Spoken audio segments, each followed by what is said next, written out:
బట్టి ఇంతవరకు మనందరికీ కావలసిన మరి ఆరోగ్యము, ఆయుష్కాలము, పోషణ, మన చుట్టూ సమాధానం దేవుడు అనుగ్రహించి నడిపిస్తున్నందుకు మొదటగా మనం దేవునికి కృతజ్ఞతాస్తుతులు చెల్లింపబద్దులమే ఉన్నాం. పరిశుద్ధ గ్రంథం తెరవండి. త్వరగా వాక్యాన్ని మనం ధ్యానం చేసుకుందాం. మత్తయి సువార్త పాఠం మత్తయి సువార్త 16వ అధ్యాయము 13 నుండి 16 వచనాలు నేను చదువుతున్నాను. బైబిల్ తెరిచి చూడండి. 17వ పేజీ మత్తయి సువార్త 16వ అధ్యాయం 13 నుంచి నేను 16 వచనాలు చదువుతున్నాను. చూడండి. యేసు ఫిలిప్పుదైన కైసరయ ప్రాంతంలోకి వచ్చి మనుష్య కుమారుడు ఎవడని జనులు చెప్పుకొనిచున్నారని తన శిష్యులను అడుగగా, వారు కొందరు బాప్తిస్మిచ్చి యోహాననియు, కొందరు ఎలియానియు, కొందరు ఇర్మియానియు లేక ప్రవక్తల్లో ఒకడనియు చెప్పుకొనిచున్నారని. అందుకైన మీరైతే నేను ఎవడనని చెప్పుకొనిచున్నారని వారిని అడిగారు. అందుకు సీమోను పేతురు, నీవు సజీవుడు వగు దేవుని కుమారుడు అయిన క్రీస్తు అని చెప్పాను. క్రీస్తునందు ప్రియ దేవుని బిడ్డలారా, నేటి మన అంశం ఎవరి యేసయ్య అనే అంశాన్ని గురించి ధ్యానం చేద్దాం. ఎవరి యేసయ్య? చూడండి, యేసుక్రీస్తు ప్రభువారి భూలోక పరిచర్య ఈ సందర్భం వచ్చేటప్పటికి ముగింపు దశకు వస్తూ ఉంది. పూర్తిగా ముగియలేదు, కానీ ఒక మలుపు తీసుకోబోతుంది అన్నమాట. యేసుక్రీస్తు ప్రభువారి యొక్క సువార్త అంతా ప్రజల మధ్య సువార్త.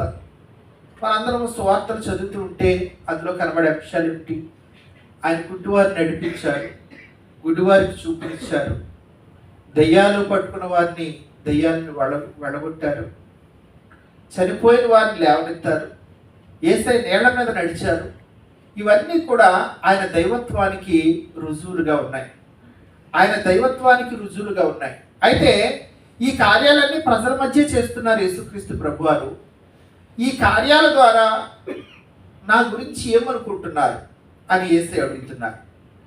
సాధారణంగా ఈ ప్రశ్న చాలాసార్లు నువ్వు నేను అనుకుంటూ ఉంటాం. నువ్వు నేను ఒక వ్యక్తితో మాట్లాడుతున్నప్పుడు, ఎవరైనా ఒక వ్యక్తితో మాట్లాడుతున్నప్పుడు చాలాసేపు మాట్లాడాలనుకుంటుకోండి, ఎంతసేపు ఈ వ్యక్తితో మాట్లాడుతున్నాను, ఇతను నా గురించి ఏమనుకుంటున్నారంట. అంటే పైకి కనిపించే ఎక్స్ప్రెషన్స్ ఒకలా ఉండొచ్చు, కానీ లోపల అతని యొక్క ఇన్నర్ పర్సనాలిటీలో ఒకలాంటి అభిప్రాయం మన పట్ల కలిగి ఉండొచ్చు. పైకి లేకపోతే మన ముందు తల ఊపొచ్చు, కానీ లోపల ఒకవేళ అదే అభిప్రాయం కలిగి ఉండొచ్చు, ఉండకపోవచ్చు, ఎలాగైనా ఉండొచ్చు. కాబట్టి అలాంటి వాళ్ళు అనుకుంటూ ఉంటాము, ఎదుటి వ్యక్తితో మాట్లాడుతున్నప్పుడు పైకి నాతో నవ్వుతూ మాట్లాడారు, కానీ లోపల నా గురించి ఏం తిట్టుకుంటున్నారు, ఏమనుకుంటున్నారు అని అనుకుంటా ఉంటాం. మనలాంటి వాళ్ళు సామాన్యులు కాబట్టి కొంతమంది మనసులో ఉన్న అభిప్రాయాన్ని కూడా అర్థం చేసుకుంటారు. పైకి నువ్వు నోరు తెరిచి ఒక్క మాట కూడా మాట్లాడకపోయినా లోపలైతే ఇలాంటి అభిప్రాయం కలిగి ఉన్నాడేమో అనుకుంటూ ఉంటారు.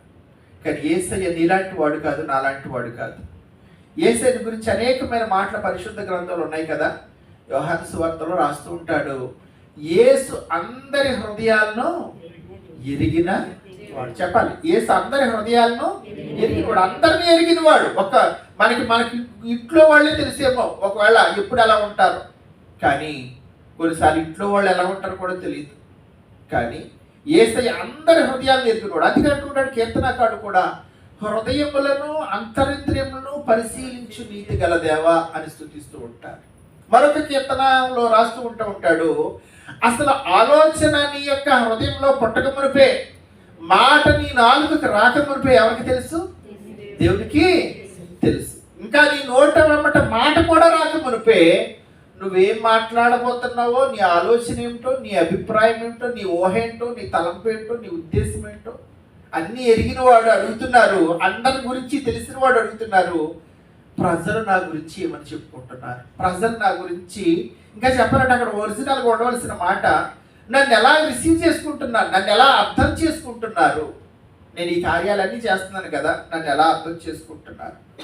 క్రీస్తునందు ప్రియమైన బిడ్డలారా, కాబట్టి శిష్యులు ప్రజల యొక్క ఫీడ్బ్యాక్ చెప్తున్నారు, వారి అభిప్రాయం కాదు. కానీ అమ్మ వింటున్నారా, ప్రజల యొక్క ఫీడ్బ్యాక్ చెప్తున్నారు. ఏమంటారంట, అయ్యా నిన్ను గురించి కొంతమంది బాప్తిస్మం ఇచ్చు యోహాన్, అంతకుముందే బాప్తిస్మం ఇచ్చి యోహాన్ని హేరోదు తల తీయించాడు, తల శిరచ్ఛేదనం చేయించాడు. కాబట్టి యోహాన్ ఆత్మ యేసు ప్రభులోకి వచ్చింది అనుకుంటారు. హేరోదే అనుకున్నాడు, రాజైన హేరోదు. కానీ కాబట్టి కొంతమంది బాప్తిస్మం ఇచ్చి యోహాన్ అనుకుంటున్నారు, మరికొంతమంది ఏలియా అనుకుంటున్నారు. ఏలియాని ఎందుకు అనుకుంటున్నారు? చివరి ప్రవచనం ఏంటి మనకి? పాత నిబంధన చివరి ప్రవచనం మలాకీ గ్రంథంలో ఏలియా ఆత్మ కలిగిన వాడు మీ మధ్యకి వస్తాడు. ఏలియా ఆత్మ, అతడు తండ్రుల హృదయాన్ని పిల్లల తట్టు తిప్పుతాడు అనేది చివరి ప్రవచనం, మలాకీ చివరి ప్రవచనం. కాబట్టి ఆ ఏలియా ఆత్మ కలిగిన వాడు అనుకుంటున్నారు కొంతమంది యేసు ప్రభుని గురించి. మరి కొంతమంది ఏమనుకుంటున్నారు? ఇర్మియా అనుకుంటున్నారు, ప్రవక్త ఇర్మియా కూడా ఇర్మియా ఆత్మ వచ్చిందేమో. మరి కొంతమంది ఏమో ప్రవక్తలో ఎవరో ఒకరు అయి ఉండొచ్చు, ఎవరో ఒక ప్రవక్త, పాత నిబంధనలో ఉన్న ప్రవక్త ఈ రీతిగా వచ్చాడు. సరే, ఇంతకీ 4 ఏది కరెక్ట్? 4 ఆన్సర్లో ఏది కరెక్ట్ అండి? ఏమండి? ఏది కూడా చెప్పాలి. మీరు అందరూ ఎంతకాలం నుంచి బైబిల్ చదువుతున్నారు, ఎంతకాలం నేను వాక్యం చెప్తున్నారు, పెట్టినారు కదా. 4 కూడా తప్పే, 4 ఆన్సర్లు రాంగే. అయితే ఏసి అడుగుతున్నారు, మీరందరూ 3 సంవత్సరాల నుంచి నాకు కూడా ఉంటున్నారు కదా, నాకు కూడా ఉంటున్నారు, నన్ను చూస్తున్నారు. మీరేమనుకుంటున్నారంటే 11 మంది మీకులాగానే చాలా తెలివైన వాళ్ళు, 11 మంది మీకులాగా చాలా జ్ఞానులు. ఎందుకంటే అవునంటే ఏ ప్రమాదం వస్తుందో, కాదంటే ఏ ప్రమాదం వస్తుంది. కాబట్టి ఎందుకు వచ్చిన గొడవ? మనం అటు చెప్పొద్దు, ఇటుకి చెప్పొద్దు. దొంగోళ్ళు అనమాట, తెలివైన వాళ్ళు. అయితేనంట పేతురు అందరిలాంటి వాడు కాదు. ఈయనకి ఆయన మాట్లాడకపోతే సిగ్గు అనమాట. అందరూ మాట్లాడితే సిగ్గు, వీరికి మాట్లాడకు. కాబట్టి చుట్టూ పేతుల్లో ఉండాలి మనము. పేతురు అంటున్నాడు చాలా ధైర్యంగా, నువ్వు సజీవుడు వగు దేవుని కుమారుడు అయినా క్రీస్తువి. మిగతా 2 సువార్తల్లో కంటే, మార్కు సువార్తలో కంటే లూకా సువార్తలో అక్కడ క్లుప్తంగా రాశాడు నువ్వు దేవుని క్రీస్తువి, ఇలాంటి మాటలు రాస్తాడు. కానీ మత్తయి సువార్తకి ఎగ్జాక్ట్ గా రాశాడు, నువ్వు సజీవుడు వగు దేవుని కుమారుడు అయిన క్రీస్తువి. క్రీస్తునందు ప్రియులారా, నువ్వు దేవుని కుమారుడు. ఈ సమయాన యేసుక్రీస్తు ప్రభువారు ఎవరో పేతురు గ్రహించగలిగాడు, పేతురు అర్థం చేసుకోగలిగాడు, నువ్వు సజీవుడు ఒక దేవుని కుమారుడు అని, క్రీస్తు అని. ఈ సమయాన వెంటనే ఏసి అంటున్నాడు, పరలోకమందున్న నా తండ్రి నీకు ఇది బయలుపరిచాడు. నీ సొంత జ్ఞానం కాదు, నీ సొంత తెలివితేటలు కాదు, నీ పాండిత్యం కాదు. ఈ సమయాన్ని ఆలోచన చేస్తుంటే చూడండి, ఇప్పుడు మనం యేసు ప్రభు వారు చెప్పిన ఈ ప్యాసేజ్ మత్తయి సువార్తలో చదువుకుంటున్నాము. అంటే ఎన్ని సంవత్సరాల క్రితం విషయాన్ని మనం చదువుకుంటున్నాం? ఇది జరిగి ఎంతకాలం అయింది? ఇప్పుడు మనం ఎన్నో సంవత్సరాలు ఉన్నాం? 2026 సంవత్సరాలు ఉన్నాం. అంటే ఇది జరిగి యేసు ప్రభు వారు 0 అంటే క్రీస్తు పూర్వం 2-3 సంవత్సరాలు పుట్టారు కాబట్టి 2000 సంవత్సరాలు అయింది. లోకం ఏమంటుందంటే, మీరు దేవుడిగా పూజిస్తున్న, క్రైస్తవులు దేవుడిగా పూజిస్తున్న యేసు 2000 సంవత్సరాల క్రితం దేవుడిగా ఈ లోకానికి వచ్చాడు కదా. మరి 2000 సంవత్సరాలకి ముందు ఉన్న వాళ్ళ సంగతి ఏంటి? ముందు కొంతమంది దేవుళ్ళుగా చలామణి అయిన వాళ్ళు ఉన్నారు. గౌతమ బుద్ధుడు ఉన్నారు, జైను మరి మహాజైనుడు ఉన్నారు, లేకపోతే ఇంకా అంతకుముందు కూడా దేవుళ్ళని కొలవబడుతున్న వారు ఉన్నారు. కాబట్టి 2000 సంవత్సరాల క్రితము మీ యేసు ప్రభు లేడు కదా. కాబట్టి మీ దేవుడు 2000 సంవత్సరం చాలా జూనియర్ అంటున్నారు. ప్రియమైన బిడ్డ, చాలా తర్వాత వచ్చిన దేవుడు, అంతకుముందు ఉన్నవారు ఎవరు అంటున్నారు. ఈ సమయాన్ని మనం ఆలోచన చేస్తుంటే ఒకసారి ఈ విషయానికి జవాబు మనం చూద్దాం. మీ అందరికీ ఒక వాక్యం చాలా బాగా తెలుసు. ఆదికాండం 1వ అధ్యాయం 1వ వచనం చూడకుండా చెప్పాలి. ఆదికాండం 1వ అధ్యాయం 1వ వచనం అందరూ చదివి ఉంటారు కదా, ఎప్పుడప్పుడు మొదలెడుతూ ఉంటారు. ఆదియందు దేవుడు భూమి ఆకాశం సృజించి, ఈ పదం అందరూ తెలుసు. ఆదియందు అన్న మాటకి అల్ఫా అంటే ఈ సృష్టిలో ఏది లేనప్పుడు, ఈ విశ్వంలో ఏది లేనప్పుడు, ఈ జగత్తులో ఎలాంటి సృష్టము, ఎలాంటి వస్తువు, ఎలాంటి జంతువు, ఎలాంటి మనిషి, ఎలాంటి నరరూపు ఏది లేనప్పుడు ఆదియందు దేవుడు భూమి ఆకాశమును సృజించెను అన్న చోట ఆది అన్న పదము ఒకసారి మనం అర్థం చేసుకుందాం. ఆ ఆదిని దేవుడు మళ్ళా సువార్తను తీసుకొచ్చి పెట్టాడు. ఎక్కడ? యోహాను సువార్త 1వ అధ్యాయము 1వ వచనము. అది కూడా మీరు కంటతో వచ్చి చెప్పాలి. ఆదిగా యోహాను సువార్త 1వ అధ్యాయము 1వ వచనం. ఆదియందు వాక్యం ఉండెను, వాక్యము దేవుని యందు ఉండెను, వాక్యము దేవుడు. వాక్యమే ఆదియందు ఏమంటున్నాడు? ఆదియందు వాక్యం ఉండెను, వాక్యము దేవుని యందు ఉండెను, వాక్యమే. ఎవరా దేవుడు అంటే అదే యోహాను సువార్త 1:14 ఏమని రాయబడిందండి? 14 ఆ వాక్యమే కృపాసత్య సంపూర్ణుడిగా మన మధ్యన నివసించను. 2000 సంవత్సరాల క్రితము శరీరధారి అయిన వాక్యం ఎవరండి? శరీరధారి అయిన వాక్యము ప్రభు అయిన యేసు. ఈ ప్రభు అయిన యేసు క్రీస్తు 2000 సంవత్సరాల క్రితము శరీరాన్ని ధరించుకుని ఈ లోకానికి రాలేదండి. ప్రారంభంలో ఏం చెప్తున్నాడు? ఆది యందు దేవుని యొక్క వాక్యం ఉండెను. ఆదిలోనే, ఆది కాండం 1వ అధ్యాయం 1వ వచనంలోనే, ఆదిలోనే ఈ కుమారుడైన యేసుక్రీస్తు తండ్రి అయిన దేవుల్లో ఐక్యమై ఉన్నారు, లీనమై ఉన్నారు అన్నమాట. తండ్రి అయిన దేవుల్లో కుమారుడు కూడా కలిసి ఉన్నారు. త్రిత్వ దేవుడు, మనం త్రిత్వ కాలంలో ఉన్నాం. కాబట్టి ఈ ఆదిలో తండ్రిలో ఐక్యమైన ఈ కుమారుడును గురించి మరి పత్రికల్లో ఇంకా మీకు స్పష్టంగా చెప్తున్నాను. కొలస్సీలకు రాసిన పత్రిక 1వ అధ్యాయము 14 నుంచి 17 వచనాలు చూడండి. కొలస్సీ పత్రిక 1వ అధ్యాయము 14 నుంచి నేను చదువుతున్నాను. చూడండి 14 నుంచి. ఆ కుమారుని యందు మనకు విమోచనము అనగా పాప క్షమాపణ కలుగుచున్నది. ఆయన అదృశ్య దేవుని స్వరూపి అయి సర్వ సృష్టికి అంటే ఆది సంభూతుడై ఉన్నాడు.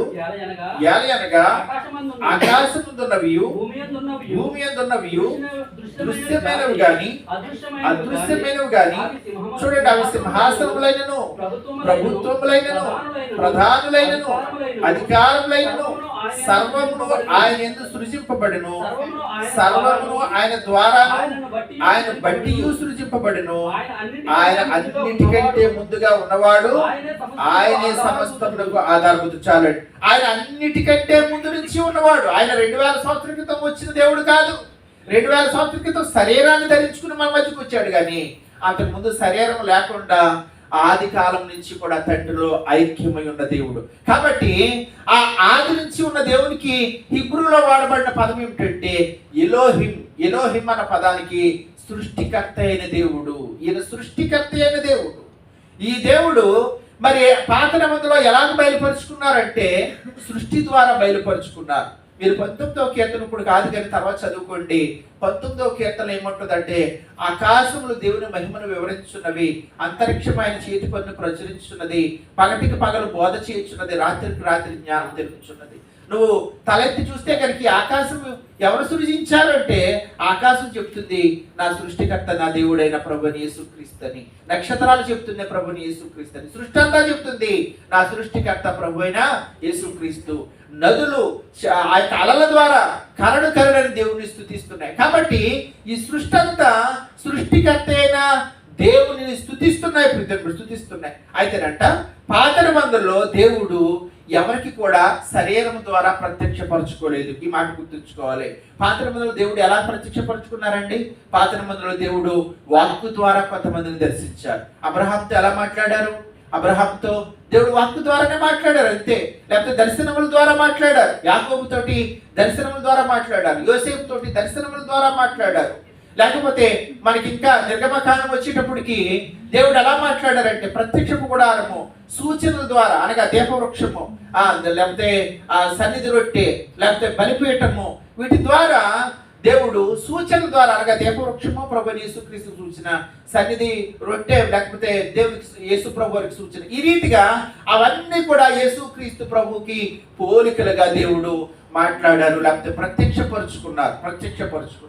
అయితే పాత నిబంధన అంతా కూడా దర్శనముల ద్వారా ఇలాగ వాక్కుల ద్వారా మాట్లాడిన దేవుడు క్రొత్త నిబంధన వచ్చేటప్పటికి ఆ దేవుడు శరీరాన్ని ధరించుకుని వచ్చి నీలాంటి శరీరం నాలాంటి శరీరం ఒక మానవ మాత్రుడుగా యేసుక్రీస్తు ప్రభువుగా ఈ భూలోకానికి దిగి వచ్చారు. ఇక్కడ ఒక విషయం చెప్పడానికి నేను ఇష్టపడుతున్నానండి. దేవుని కుమారుడు అని ఎందుకు పేతురు అన్నారంటే దేవునికి మనలాగా రక్త మాంసాలు ఉండవు. దేవునికి మనలాగా శరీరం ఉండదు. ఎందుకంటే శరీరం ఉంటే దేవుడు కాదు. ప్రియమైన బిడ్డలారా, శరీరం ఉన్నవాడు దేవుడు కదా. ఎందుకంటే ఈ శరీరానికి పుట్టుగా ఉంటుంది, చావు ఉంటుంది. ఏ శరీరానికైనా సరే కొంతకాలం ఒకరు ఎక్కువ బతకొచ్చు, కొంతమంది తక్కువ బతకొచ్చు. కానీ ఈ శరీరానికి ఏముంటుందండి? పుట్టుగా ఉంటుంది, చావు ఉంటుంది. కానీ దేవుడికి శరీరం లేనివాడు. ప్రియమైన బిడ్డలారా, అలా శరీరం లేనివాడు శరీరాన్ని ధరించుకుని యేసుక్రీస్తు ప్రభువుగా ఈ భూలోకానికి వచ్చాడు. ఈ యేసుక్రీస్తు ప్రభువుని గురించి ఆయన శిష్యుడైన పేతురు చెప్తున్నాడు, నువ్వు సజీవుడగు దేవుని కుమారుడు అని క్రీస్తు అని చెప్పాడు. ఇంకొక శిష్యుడు ఏమని చెప్తున్నాడు? యోహాను సువార్తికుడు 1 యోహాను పత్రిక చివరిలో ఉంటుంది చూడండి. 1 యోహాను పత్రిక 1వ అధ్యాయము 1-2 వచనాలు చదువుతున్నా చూడండి. 1వ అధ్యాయం 1-2 వచనాలు.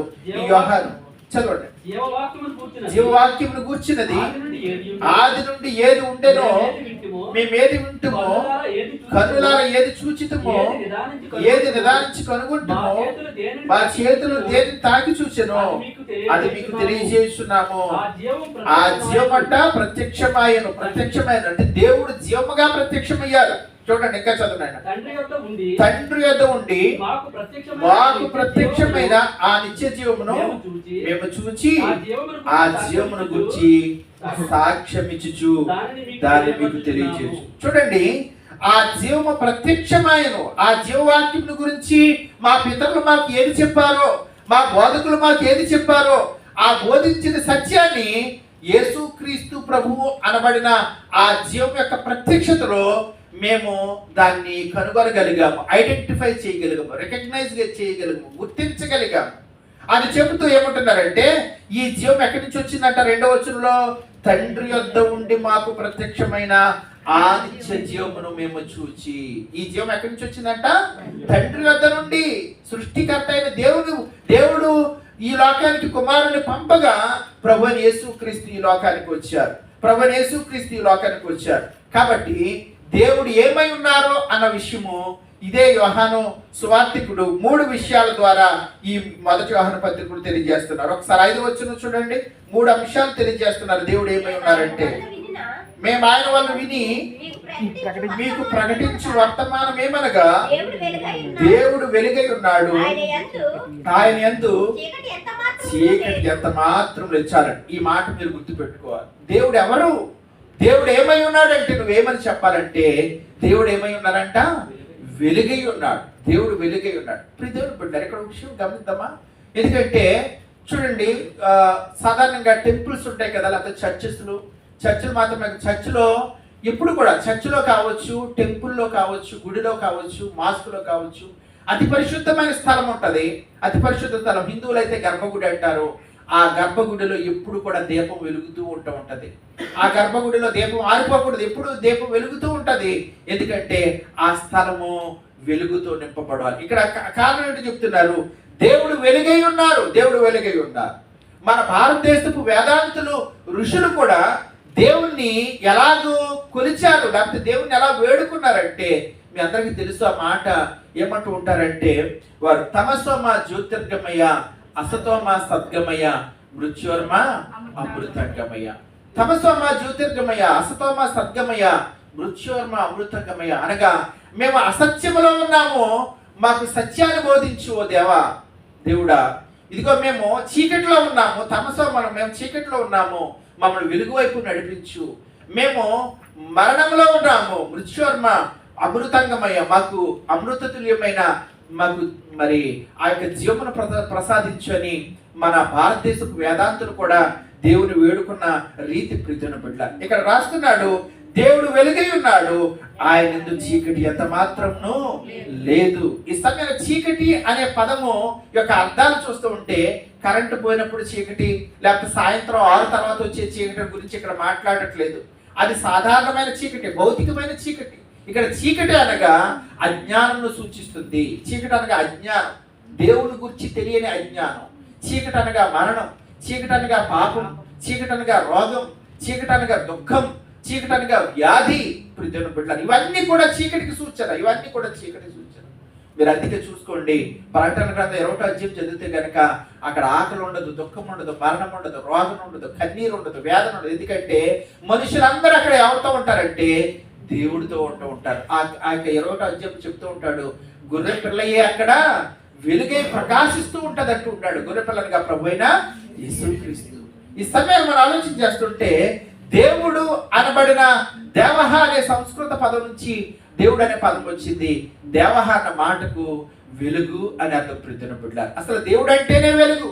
అందుకే యోహాను సువార్త అంతా యేసుక్రీస్తు ప్రభు వారు తన గురించి ఏమని చెప్పుకున్నారంటే ఆయనలో జీవం ఉండెను, ఆ జీవము మనుషులకు వెలుగై ఉండెను. ఇంకా అంటూ ఉంటారు నిజమైన వెలుగు ఉండెను, అది లోకంలోనికి వచ్చి ప్రతి మనుషుని వెలిగించుచున్నది. మళ్ళా యోహాను సువార్తలో అంటూ ఉంటాడు, నన్ను వెంబడించువాడు చీకటిలో నడవక జీవపు వెలుగు కలిగి ఉండును. కాబట్టి దేవుడు అంటేనే వెలుగు. ఆయన కరెంటు లేకపోతే ఈ లైట్ లాంటి సూర్యుడు వెలుగు లాంటి వాడు కాదు, దైవత్వపు వెలుగు. ప్రియమైన బిడ్డలారా, పరిశుద్ధమైన వెలుగు. కాబట్టి వెలుగనే మాటకి, చీకటి అనే మాట పదానికి అర్థం చూస్తాము. వెలుగనే మాటకి రక్షణ, వెలుగనే మాటకి ధైర్యము, వెలుగనే మాటకి జీవము అనే అర్థాలు మనం చూడొచ్చు ప్రియమైన బిడ్డలారా. కాబట్టి ఒకసారి మనం మత్తయి సువార్తలోని 4వ అధ్యాయము 15-16 వచనాలు చూస్తుంటే, మత్తయి సువార్త 4వ అధ్యాయం 15-16 వచనాల్లో ఏమని సువార్తికుడు రాస్తున్నారంటే, యేసు ప్రభువు గురించి 4వ అధ్యాయము 16 వచనం చూడండి. అక్కడ 16, నజరేతు విడిచి జెబూలూను నఫ్తాలి అనే దేశ ప్రాంతంలో సముద్ర తీరమందలి కపెర్నహూమునకు యేసు ప్రభు వచ్చి కాపురం ఉండెను. చదవాలి. జెబూలూను దేశమును నఫ్తాలి దేశమును యోర్దాను ఆవలనున్న సముద్ర తీరమున అన్యజనులు నివసించు గలిలయయు చీకటిలో కూర్చున్న ప్రజలు గొప్ప వెలుగు. ఎప్పుడంట? యేసు ప్రభు అక్కడికి వచ్చాడు. ఆ కపెర్నహూము, ఆ జెబూలూను నఫ్తాలి ప్రాంతానికి యేసు అడుగు పెట్టినప్పుడు, యేసును చూచినప్పుడు వారికి ఏం కనిపించిందంటే గొప్ప వెలుగు చూచారంట. గొప్ప వెలుగు. కారణం అంటే తెలుసా? మీరు అదే అధ్యాయం చివరి వరకు చదివితే, ఇప్పుడు చదువుకోండి, ఇంటికి వెళ్ళాక నోట్ చేసుకుని ఇంటికి దగ్గర చదవండి. ఆ చివరి వచ్చినా ఏమంటూ ఉంటుందంటే, ఆ జెబూలూను నఫ్తాలి సముద్ర తీర ప్రాంతం వాళ్ళందరూ కూడా అనేకమైన రోగాలతోటి రోగిష్టోళ్ళుగా బతుకుతున్నారు ప్రియమైన బిడ్డలారా. కొంతమంది లేకపోతే కుష్ఠరోగంతో, లేకపోతే దెయ్యాలు పట్టుకుని, కొంతమంది మరణకరమైన రోగాలు, అనేక రకాలైన ప్రతి ఇంటిలో కూడా ఏదో ఒక రోగంతో మూలుగుతున్నవాడే, రోగంతో ముగులుతున్నవాడు. ఈ రోగగ్రస్తులైన వారందరూ కూడా, దెయ్యాలు పట్టుకున్న వాళ్ళందరూ కూడా యేసును చూసినప్పుడు వారికి ఏమొచ్చిందంటే గొప్ప వెలుగును చూసారంట. అంటే వారికి ధైర్యం వచ్చింది, వారికి విడుదల వచ్చింది, వారికి రక్షణ వచ్చింది, వారికి సమాధానం వచ్చింది. కాబట్టి దేవుడు ఏమై ఉన్నాడంటే, దేవుడు వెలుగై ఉన్నాడు. ప్రతి మొట్టమొదటి మాట వెలుగై ఉన్నాడు. రెండవ మాట చూద్దాం. మొదటి యోహాను పత్రిక అలాగే పట్టుకునండి, 2వ అధ్యాయం 2వ వచనం అండి. మొదటి యోహాను పత్రిక 2వ అధ్యాయం 2వ వచనం చదవాలి. ఆయనే మన పాపములకు శాంతికరమై ఉన్నాడు. మన పాపములకు మాత్రమే కాదు, సర్వలోకమునకు శాంతికరమై ఉన్నాడు. ఈ దేవుడు, ఈ వెలుగై ఉన్న దేవుడు, యేసుక్రీస్తు అనబడిన దేవుడు క్రైస్తవులకు అక్కడికే దేవుడా? క్రైస్తవులకు మాత్రమే దేవుడా? లేకపోతే కొంతమంది మాత్రమే దేవుడా అని ప్రశ్నించుకుంటే, ఇక్కడ ఉంటున్నాడు, ఆయన మన పాపములకు శాంతికరమై ఉన్నాడు. మన పాపములకు మాత్రమే కాదు, సర్వలోకమునకు. చూడండి, మన భారతదేశంలో ఒక రాష్ట్రం చేసుకునే పండుగ ఇంకో రాష్ట్రం చేసుకోదు. ఒక రాష్ట్రంలో దేవుడిగా ఉన్నవాడు ఇంకో రాష్ట్రంలో దేవుడిగా కలవరు. ఇష్టమైన ప్రతిని పెట్టారు. దేవుడు ఒక దేశానికి ఒక దేవుడు, ఒక రాష్ట్రానికి ఒక దేవుడు, ఒక జాతికి ఒక దేవుడు, అలా ఉంటారు దేవుడు అనేవాడు. చూడండి, ఇప్పుడు మనం అబుదాబిలో ఉన్నాం. ఇండియాలో మన ఇండియాలో ఒక సూర్యుడును అబుదాబిలో ఒక సూర్యుడు ఉంటాడా? అబుదాబిలో సూర్యుడు వేరు ఉంటాడా? లేకపోతే ఇండియాలో సూర్యుడు వేరు ఉంటాడు? మన ఇండియా కదా, ఇండియాలో వేరే సూర్యుడు ఉంటాడా? లేకపోతే అబుదాబిలో చంద్రుడు వేరు, ఇండియాలో చంద్రుడు వేరు ఉంటాడా? నువ్వు ఈ ప్రపంచంలో ఎక్కడికి వెళ్ళినా ఈ ప్రపంచం అంతరికి ఒక్కడే సూర్యుడు, ఈ ప్రపంచం అంతరికి ఒక్కడే చంద్రుడు. ప్రతి బిడ్డ దేశం మారినంత మాత్రం సూర్యుడు మారడు. ఈ సమయాన్ని మనం ఆలోచన చేస్తుంటే, యేసుక్రీస్తు ప్రభువుని గురించి కూడా మనం చూస్తుంటే కనుక, యేసుక్రీస్తు ప్రభువుని గురించి లేవి కాండం 4వ అధ్యాయము 13-15 వచనాలు చూస్తుంటే, లేవి కాండం 4వ అధ్యాయము 13-15 వచనాల్లో అక్కడ ఒక మర్మం రాయబడ్డది. ఇశ్రాయేలు సమాజం అంతయు పొరపాటును ఏ తప్పిదము యెహోవా ఆజ్ఞలన్నిటిలో దేనినైనను మీరి చేయరాని పని చేసి అపరాధులైన యెడల వారు ఆ ఆజ్ఞకు విరోధంగా చేసిన ఆ పాపము తమకు తెలియబడినప్పుడు సంఘము పాప పరిహారార్థ బలిగా ఒక కోడెదూడను అర్పించి ప్రత్యక్ష గుడారం యొక్క ద్వారమునకు దాన్ని తీసుకొని రావలెను. సమాజం యొక్క పెద్దలు యెహోవా సన్నిధిని ఆ కోడె మీద తమ చేతులు ఉంచిన తర్వాత యెహోవా సన్నిధిని ఆ కోడెదూడని చేయాలంట. చూడండి, ఇక్కడ 13వ వచనం చూడండి. ఇశ్రాయేలుల సమాజం అంతయు, యాజకులు మాత్రమే కాదు, లేకపోతే ప్రజలు మాత్రమే కాదు, లేకపోతే పౌరులు మాత్రమే కాదు, సమాజం అంతా పాపం చేసినప్పుడు, అలాగే లోకమంతా పాపం చేసినప్పుడు, లోకంలో ఉన్న వాళ్ళంతా చెడిపోయినప్పుడు చేయవలసిన పని ఏమిటంటే ఒక కోడి దూడను తీసుకురావాలంట. ఆ కోడి దూడ మీద యాజకులు ఏం చేయాలంటే చేతులు ఉంచాలి. చేతులుంచి దాన్ని పరిశుద్ధ స్థలంలో వధించాలి ప్రియమైన, దాన్ని వధించాలి. అప్పుడు ఆ యొక్క ఇశ్రాయేలు సమాజ పాపం అంతటికి కూడా విడుదల, వారికి విడుదల అన్నమాట, వారికి పాప పరిహారం అవుతుంది. ఈ సమయాన్ని మనం ఆలోచన చేస్తూ ఉంటే యేసుక్రీస్తు ప్రభు వారికి అక్షరాల ఈ కోడిదూడ పోలికగా ఉంటుంది కదా. యెషయా గ్రంథకర్త అంటూ ఉంటాడు, ఏమంటూ ఉంటారంటే యేసుక్రీస్తు ప్రభుని గురించి, యెహోవా మన అందరి దోషమును అతని మీద మోపెను. ఆ కోడి దూడ మీద యాజకుల చేతులు ఇచ్చారు, అనగా మా పాపం అంతా మీ మీద మోపుతున్నావు, కోడి దూడ మీద మోపారు. దాని అంటే మనుషులకు బదులుగా, యాజకులకు బదులుగా కోడి దూడ అక్కడ వధించబడింది.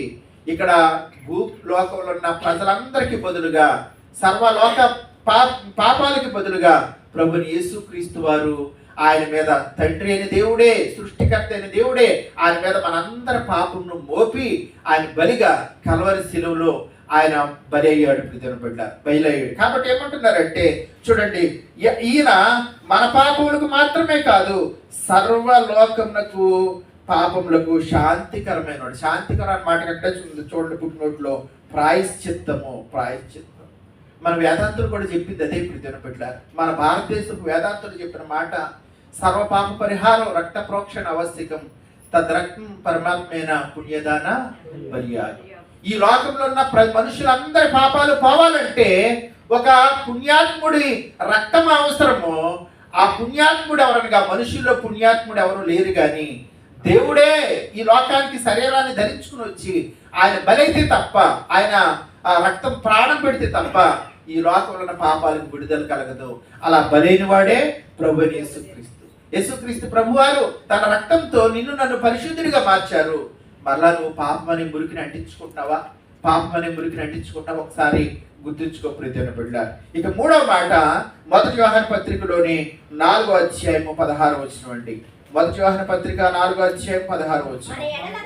మన యెడల దేవునికి ఉన్న ప్రేమను మనం ఎరిగిన వారమై దాన్ని నమ్ముకొని ఉన్నాము. దేవుడు ప్రేమస్వరూపి అయి ఉన్నాడు.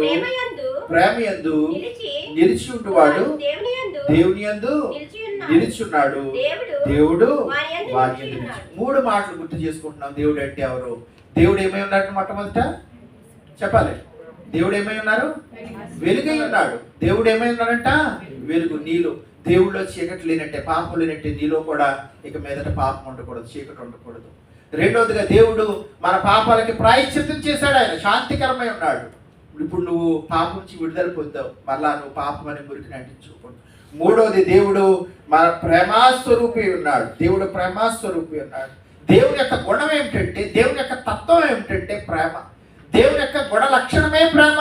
దేవుడు ప్రేమించే దేవుడు. ఆయన మనకులాగా ఇష్టమైన రోజు ప్రేమ కలిగిన మాటలు, ఇష్టం లేని రోజులు ద్వేషపూర్తి మాటలు, ఇలాంటి మనస్తత్వం కాదు. మన ప్రేమ పరిస్థితులను బట్టి, మనుషులను బట్టి, అవకాశాన్ని బట్టి మారిపోతూ ఉంటుంది. కానీ మన దేవుడు నిత్యము శాశ్వతమైన ప్రేమతో ప్రేమించే దేవుడు. శాశ్వతమైన ప్రేమ, ఎటర్నల్ లవ్, అగాపే ప్రేమ. ప్రియమైన బిడ్డలారా, ఈ సమయాన్ని ఆలోచన చేస్తుంటే ఆయన నువ్వు ఇంకా ఈ లోకంలో నువ్వు ఇంకా కళ్ళు తెరవకముందే, నువ్వు ఇంకా అసలు తల్లి గర్భంలో పెండముగా పడకముందే ఆల్రెడీ నీ కోసం ఆయన ప్రాణం పెట్టేశాడు. నువ్వు ఒకవేళ పుట్టిన తర్వాత ఆయన ప్రేమిస్తాడు. నువ్వు ఒకవేళ ఆయన ప్రేమించకపోయినా, ఆయన ద్వేషించినా ఆయన నిన్ను ప్రేమిస్తాడు. అదే ఆయన లక్షణం. మరి ఈ సమయాన దేవుని బిడ్డమైన నువ్వు ప్రేమ కలిగి ఉన్నావా? ఒకసారి ఆలోచన చేసుకో. ఈ సమయాన ఒక మాట చెప్పడానికి నేను ఇష్టపడుతున్నాను. మన ఆంధ్రప్రదేశ్ ప్రభుత్వంలో ఒక క్రిస్టియన్ డిఐజీ గారు ఉన్నారు. ఆయన క్రైస్తవులు, ఆయన కుటుంబం క్రైస్తవులు. అయితే ఆయనకు తెలిసిన ఒక పాస్టర్ గారిని ఒకసారి ఆయన ఇంటికి ఇన్వైట్ చేశారు ప్రార్థన చేయడం కోసం. ఆయన ఆ పాస్టర్ గారు ఆ కారు డిఐజీ గారు కలుసుకోవాలంటే 7 చెక్ పోస్టులు దాటాలి. ఎందుకంటే ఆయన 3 జిల్లాలకి పోలీస్ అధికారి, 3 జిల్లాలకి. కాబట్టి ఆయనకుండే ప్రొటెక్షన్ 7 చెక్ పోస్టులు దాటుకుని వెళ్ళాలి. సరే 7 చెక్ పోస్టులు దాటుకుని వెళ్ళారు పాస్టర్ గారు. డిఐజీ గారు మాట్లాడుకుంటున్నారు. వాళ్ళ విషయాలు ఏవో అన్నీ కూడా చెప్పుకుంటున్నారు, కుటుంబ విషయాలన్నీ కూడా, పరిస్థితులన్నీ కూడా చెప్పుకుంటున్నారు. ఈలోపు డిఐజీ గారికి ఫోన్ వచ్చింది. డిఐజీ గారు పక్కకు వెళ్ళి ఆయన ఎవరితోనో మాట్లాడుకుంటున్నారు. ఈలోపు ఆ డిఐజీ గారి వైఫ్ మేడం గారికి కూడా ఆవిడకి ఫోన్ వచ్చి ఆవిడ పక్కకి వెళ్ళి ఆవిడ సంబంధించిన ఫోన్ మాట్లాడుకుంటున్నారు. పాస్టర్ గారు ఖాళీగా ఉన్నారు. ఈలోపు అక్కడ ఉన్న ఒక సెక్యూరిటీని పిలిచి ఆ సెక్యూరిటీతో ఒక మాట అడుగుతున్నారు. బాబు, మీ మేడం గారు మిమ్మల్ని బాగా చూసుకుంటారా అని ఒక మాట అడిగారు. అయితే ఆ సెక్యూరిటీ చెప్పిన మాట ఏమిటంటే, అయ్యా ఆవిడ మాకు హోదా మట్టుకే మేడం, కానీ మమ్మల్ని ఒక తల్లిలాగా చూసుకుంటుంది. ఇంకా తల్లి ప్రేమ ఎలాంటిదో మేము మా మేడం గారిలో మేము చూసాము. ఎంతగా ఆమె మమ్మల్ని ప్రేమిస్తుందంటే, యాక్చువల్గా నేను ఒక హిందూని, కానీ ఈ తల్లి యొక్క ప్రేమను బట్టి, మా మేడం గారి ప్రేమను బట్టి నేను క్రైస్తవుడిగా దేవుని తెలుసుకున్నాను, యేసు ప్రభుని తెలుసుకున్నాను అని ఒక చక్కటి సాక్ష్యం ఇచ్చారంట. సరే, పాస్టర్ గారు వచ్చారు, డిఐజీ గారు, మేడం గారు మాట్లాడి చివరిగా వెళ్ళిపోతున్నారు. వెళ్ళిపోయే ముందు పాస్టర్ గారు చెప్పారంటే మాట, అమ్మ మీ గురించి నేను ఎలా అడిగాను సెక్యూరిటీని, ఇలా చెప్పారు, ఒక తల్లిలా చూసుకుంటారంటప్పటికి. అప్పుడు మేడం ఇంకొక మాట చెప్పిందంట, అయ్యా దేవుని కృపను బట్టి మా చుట్టూ 32 మంది సెక్యూరిటీ ఉంటారు. ఈయనకి మాత్రమే కాదు, 32 మంది సెక్యూరిటీ, 32 మంది కూడా యేసు ప్రభుని నమ్ముకున్నారు ఇక్కడికి వచ్చిన తర్వాత అని చెప్పారు. ఒక్కరు కాదు, ఈ ఒక్క సెక్యూరిటీ కాదు, 32 మంది కూడా క్రీస్తు ప్రేమను బట్టి, ఆ తల్లి ప్రేమను బట్టి యేసు ప్రభుని తెలుసుకున్నారు. ఈ దినాన క్రైస్తవుల్ని సమాజం ఎందుకు ద్వేషిస్తుందంటే, ఒకనొక కారణం ఏమిటంటే, ఈ క్రైస్తవులు వెళ్ళి లేకపోతే హిందువుల దగ్గరికి వెళ్ళి యేసుని నమ్ముకో, యేసుని నమ్ముకో, యేసుని తెలుసుకొని లేకపోతే ఇక లౌడ్ స్పీకర్లో అరిచి లేకపోతే చెప్పుకుంటున్నారు.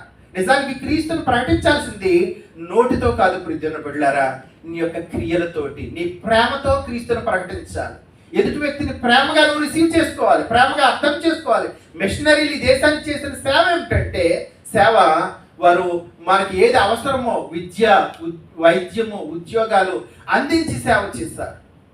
కాబట్టి వారిని చేర్చుకున్నారు. ఇదివరకు మేము ప్రార్థన చేస్తూ వచ్చామండి పాస్టర్ గారు అంటే వెంటనే తల వచ్చేవారు, కానీ ఇప్పుడు పోలీసులకు ఫోన్ చేస్తున్నారు ప్రతి ఒక్కళ్ళు. కారణం ఏంటో తెలుసా, మనం ప్రేమతో సువార్త చేయట్లేదు, నోటితోనే మాత్రమే సువార్త చేస్తున్నాం. ఇది నన్ను దేవుడు ప్రేమై ఉన్నాడు, మరి నువ్వేమై ఉన్నావు? చిన్న విషయానికి ఓర్చుకోగలుగుతున్నావా? చిన్న విషయానికి తట్టుకోగలుగుతున్నావా? ద్వేషిస్తున్నావా? ఒకసారి ఆలోచన చేద్దాం ప్రియమైన బిడ్డలారా. ఒక మాట ఈ సమయాన్ని చెప్పి ముగిస్తున్నాను. దేవుడు వెలుగై ఉన్నాడు, మనం ఇంకా చీకటిలో జీవిస్తున్నామా?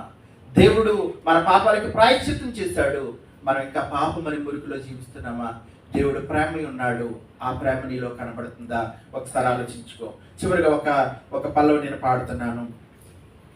ఇమ్మానుయేలైన నా దేవుడు నన్నెన్నడు తాను వీడని వాడు, తన కంటి పాపల కాపాడువాడు, తన చేతి నీడలు నన్ను దాచువాడు, తన కంటి పాపల కాపాడువాడు, తన చేతి నీడలు నన్ను దాచువాడు.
నిడచెదము కలకాలము,